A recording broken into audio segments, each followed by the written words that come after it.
Today I would like to confront the issue of cropping and docking animal appendages.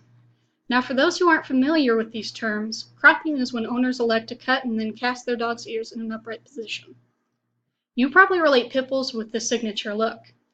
A great deal of vets will refuse to do this procedure due to moral issues with the act, and owners end up doing it themselves without any anesthesia.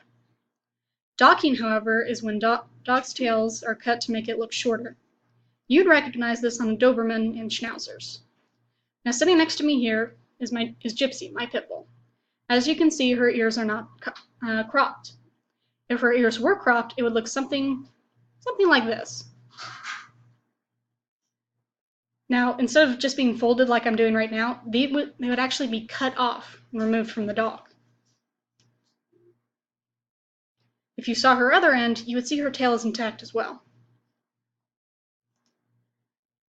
Now, many breeders will attest that cropping a dog's ears upholds the look of the breed.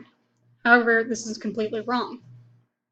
Originally, pit bulls came from terriers and bulldogs. Now, terriers have uplifted ears, but bulldogs didn't. The first breeders wanted pit bulls to have floppy ears to increase signs of communication for hunting, herding, and believe it or not, in some areas, even bullfighting. However, breeders later on decided the pit bull breed was more attractive with cropped ears and docked tails. This became a signature look despite all the medical dangers involved. Most of the risk comes from nerve damage when breeders or even trained vets cut the ears. It can cause extreme and permanent pain for the animal if the ears are even slightly askew, which they often are. Now, the pain isn't the only upsetting risk.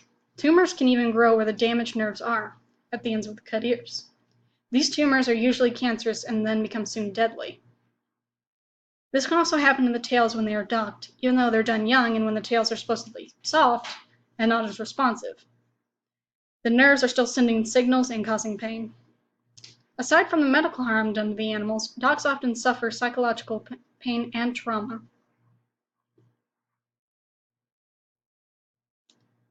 Many dogs will become aggressive towards humans after the procedure is given. They relate their constant pain to humans, and when the aggression gets out of hand, they can snap at a kid who is trying to grab at the remains of their tail or ears. And to end this, they get put down for that. To put it bluntly, dogs are being killed because of our own vanity. Many owners will try to defend cropping ears by saying floppy ears are prone to infection. This is, of course, not true. It's cropped ears that are left wide open to the air that contract the most infections, and the dogs whose ears that are cropped are low on the list of infection risks. Actually, the breeds who have the most infections are poodles and spaniels, dogs whose ears are obviously never cropped. Now, docking has no medical backing for the sake of the dog. All it does is cause damage and deteriorate their communication with other animals. How their tails wag is how they communicate with other dogs. If they can't do that, they can become antisocial and aggressive. These reprehensible acts have been banned in Canada, Australia, and many other European countries. An animal rights act representative was quoted as saying, "Those who crop or dock are only doing so for their own vanity. Love your animals for how they were brought into this world naturally."